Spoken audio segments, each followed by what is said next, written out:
अस्सलामु अलैकुम नाजरीन, इस्तकबाल है TIPL यूट्यूब चैनल मीडिया पर। नाजरीन, आपको मालूम है कि 18 सितंबर बरोज़ एतवार उम्मुल मदारिस दारुल उलूम देवबंद में राबता मदारिस की मीटिंग हुई थी, जिसमें और मदारिस के ज़िम्मेदारान हाज़िर हुए थे। और उस मीटिंग में मदारिस को लेकर बहुत सारी गुफ्तगू हुई थी, जिसमें से एक गुफ्तगू ये है कि हर मदारिस में दुनियावी तालीम 10वीं तक होना ज़रूरी है।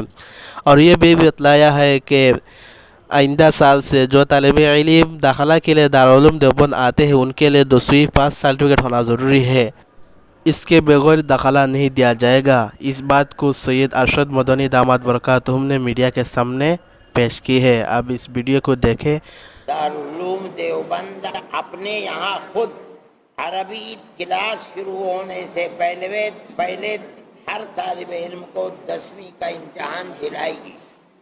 हमने ये कहा है कि हमारे यहाँ जो तालिब इल्म दूसरे मदरसे से आएगा, हम अभी नहीं, जब से अपने यहाँ शुरू कर देंगे, 1 साल के बाद से 5-7 साल का हम गैप दे करके ये कहेंगे कि 7-8 साल के बाद जो भी हमारे यहाँ पढ़ने के लिए आएगा, उसका 10वीं पास करने वाला होना जरूरी है।